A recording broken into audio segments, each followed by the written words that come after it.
La France insoumise est-elle sous cacheton? C'est la question que nous allons nous poser. Maintenant que l'on a vu ces derniers jours les interventions enflammées de Mathilde Panot qui nous explique dans le plus grand des calmes que la victime c'est pas Quentin, c'est la LFI, de Emmanuel Bompard qui nous explique que la victime c'est pas Quentin, c'est la LFI, de Ercilia Soudet, de Gros Boyard et surtout du grand Maul Lachon qui nous explique que la victime c'est pas Quentin, c'est la LFI encore et toujours, l'on est tout de même en droit de se demander s'ils ne sont pas sous cacheton en permanence et s'ils nous parlent peut-être d'un autre multivers ou si leur discours cache en réel un terrible secret, une terrible stratégie de désinformation et de post-vérité qui vise à les victimiser ainsi que le tyran ultra-violent puisse se faire passer pour la pauvre petite victime qui touchera encore plus de subventions de l'argent de Nicolas. Alors allons-y les amis, trêve de havardage, on va ensemble regarder ce petit, ces petites interventions de la LFI, on va décortiquer tout ça. Qu'est-ce qu'ils vous disent, comment est-ce qu'ils vous le disent, quel est le nom de cette fameuse stratégie avec laquelle ils vous font passer des vessies pour des lanternes. On voit ça ensemble, là, tout de suite. 14h20 sur BFM TV, on se pose cette question, la France insoumise a-t-elle un problème avec les journalistes ou plutôt a-t-elle un problème tout court avec les grands médias? Regardez, la première charge est arrivée dimanche, c'était sur le plateau de Marc Fauvel et c'est signé par Mathilde Panot.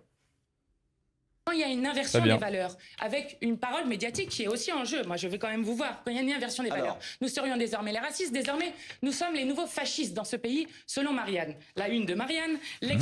Pour l'instant, écoute, Mathilde Panot, ça fait sens. Hein. Rappelle-toi qu'il y avait quelqu'un dont vous me direz le nom, bien sûr, que les fapuloinchistes peuvent revenir au pouvoir aujourd'hui à condition de s'appeler les antifascistes. Express, LFI, danger public. Et la une que vous avez fait aujourd'hui dans votre journal, le poison Mélenchon. D'accord, donc c'est la presse. C'est la presse qui est responsable, Mathilde Panot. Il y a une parole médiatique et politique dans ce pays qui vise à une inversion totale des valeurs, qui vise à diaboliser la gauche de rupture et à dédiaboliser l'extrême droite.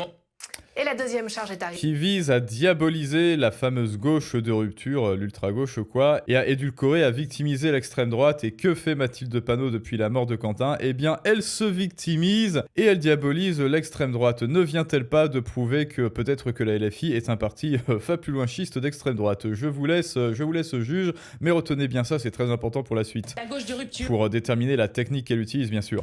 Et à dédiaboliser l'extrême droite. Dédiaboliser. Et la deuxième charge est arrivée hier, elle est signée par Jean-Luc Mélenchon qui a tenu une conférence de presse, mais pas vraiment comme les autres, puisque certains médias n'ont pas été autorisés à rentrer, comme l'AFP, TF1, Libération. Seuls les médias triés sur le volet qu'on prenait à la botte de la charge insoumise étaient autorisés.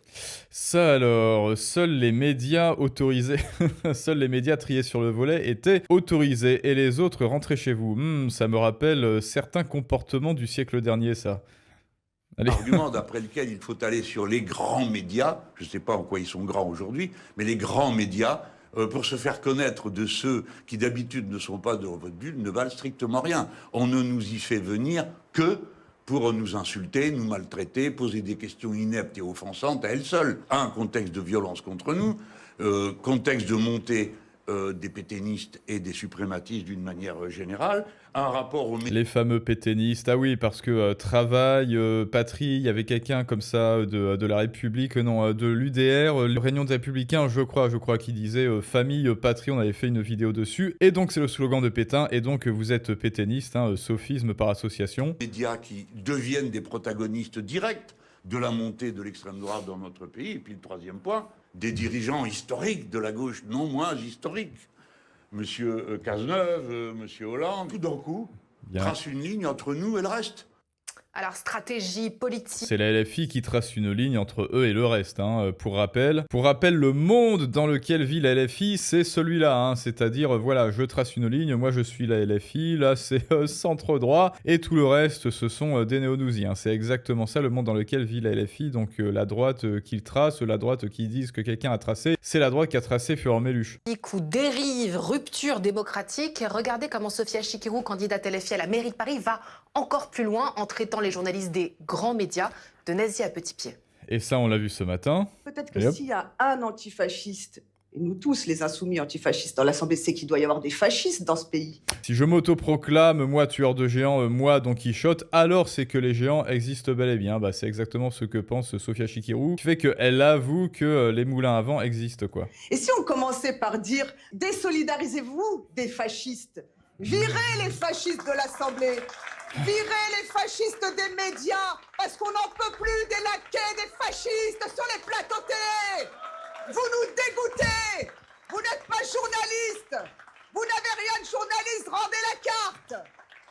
Bien. Vous êtes des petits agents. C'est ce que Simone Veil appelait. Le Schtroumpf à lunettes, là, il jouit, il exulte, il jubile. Haha, enfin, toute la prophétie que m'a donnée mon grand Molla Mollachon va enfin peut-être se réaliser. Ah là là, qu'est-ce que je suis content, qu'est-ce que j'exulte là en ce moment. Parce que oui, en fait, il se trouve que Antoine Léaumont, le Schtroumpf à lunettes, c'est le seul et unique cadre LFI qui n'est pas dans la confidence et qui s'imagine réellement que les politiques, c'est méchant gentil, quoi. Des nazis à petits pieds. Voilà ce qu'ils sont, des nazis à petits pieds qui portent la cravate, se font beaux, se maquillent sur les plateaux télé et nous donnent des leçons.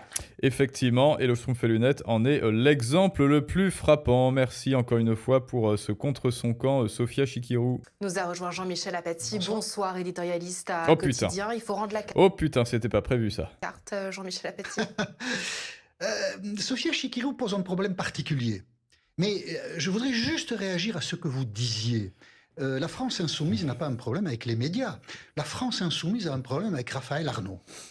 Raphaël Arnaud les amène là où Jean-Luc Mélenchon n'a jamais voulu aller publiquement, c'est-à-dire vers le gauchisme le plus dangereux, et on l'a vu à Lyon, le gauchisme le plus violent.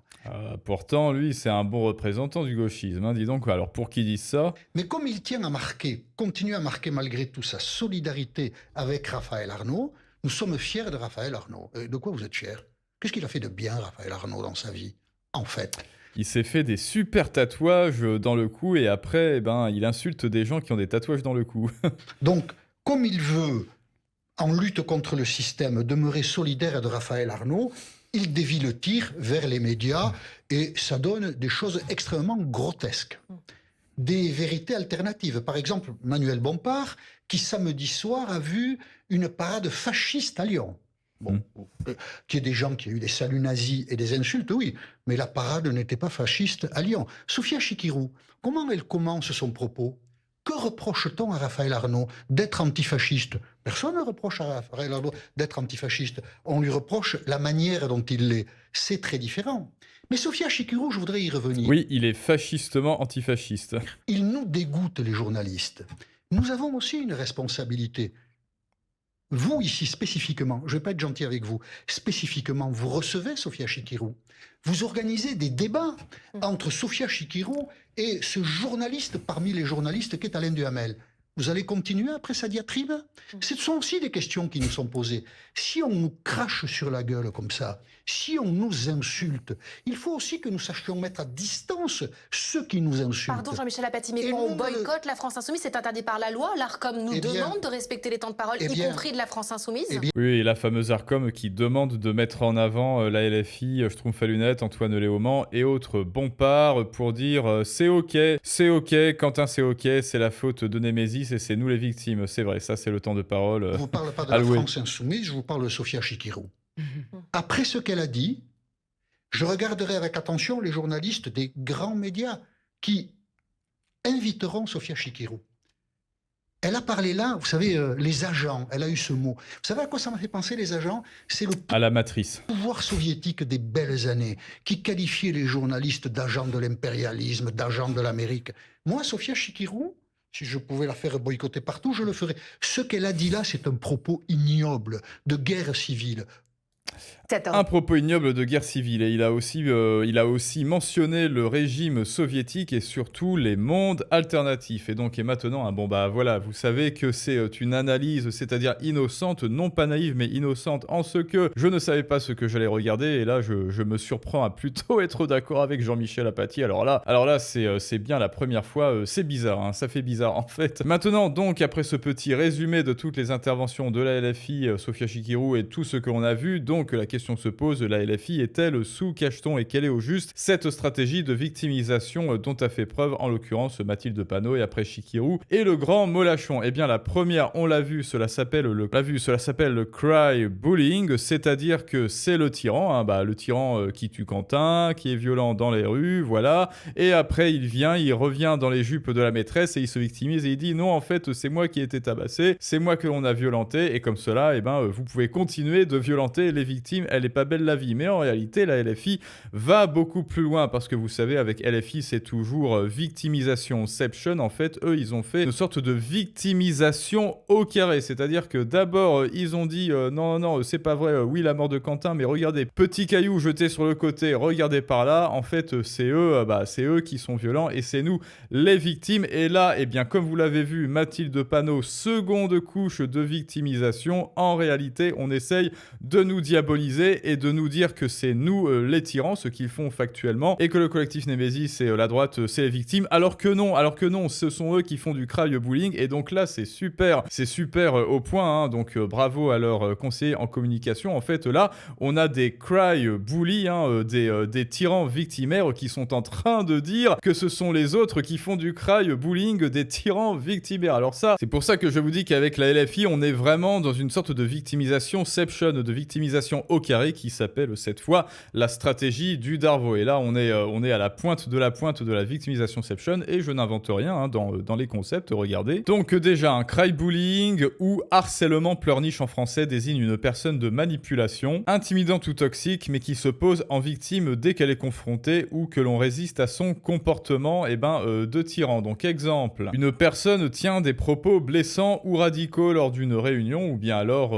va tuer dans les rues, hein, invoque ses séides pour tuer un opposant politique dans les rues. La réaction, lorsqu'elle y est confrontée, elle crie au traitement injuste et revendique que l'on n'a pas respecté son espace de sécurité tout en ayant ignoré la sécurité émotionnelle des autres. Et ensuite, le niveau au-dessus, c'est donc la stratégie du Darvo. Et alors là, accrochez-vous, c'est la porte des étoiles. Donc Darvo, D-A-R-V-O, d'abord dénier. On commence par nier l'évidence ou l'action reprochée. On attaque la crédibilité de celui qui pose la question et qui accuse. Et ensuite, inverser, c'est le coup de grâce. On explique que le véritable agresseur, c'est l'autre et que nous sommes la victime d'une cabale, d'un complot. C'est une technique de propagande redoutable. Ça alors, pas du tout utilisé en politique, hein, n'est-ce pas? Elle consiste à accuser l'adversaire de ce que l'on est en train de faire soi-même, c'est-à-dire du cry-bullyception ou de ce que l'on s'apprête à faire. Le but crée une confusion totale dans l'esprit du public. L'effet, si les deux camps s'accusent exactement de la même chose, le spectateur neutre finit par se dire « ils se valent tous », ce qui entraîne une stérilisation du débat. Ensuite, le méta-gaslighting. Alors là, c'est-à-dire faire douter quelqu'un de sa propre santé mentale ou de sa perception de la réalité. On en est au stade du méta-gaslighting. Le mécanisme LFI, pour exemple, n'inverse pas seulement l'accusation, elle préempte le concept d'inversion. La manœuvre est donc là, regardez à quel point ça correspond. En accusant l'autre d'inverser et de faire du cry-bullying, elle rend l'accusation d'origine caduque. Si tu essaies de démontrer qu'ils s'inversent, ils te répondent non, en fait, c'est eux qui inversent, et c'est exactement ce qu'un inverseur dirait. C'est une boucle logique inattaquable. Bref, ce qu'exerce la LFI en dépit de la réalité, en dépit des nouvelles, et ben oui, parce qu'on a vu que Jacques Elie, je sais plus quoi, là, a bel et bien participé et qu'il a bel et bien avoué que oui, il voulait tuer Quentin. Donc quelque part, c'est trop tard, hein. Pour ceux qui vivent dans le réel, c'est trop tard, mais il tente tout de même de vous faire traverser un labyrinthe de miroirs avec du méta-gaslighting, du gaslighting-ception et de la stratégie du Darvo. Et ben écoutez, moi je ne félicite pas la LFI. En revanche,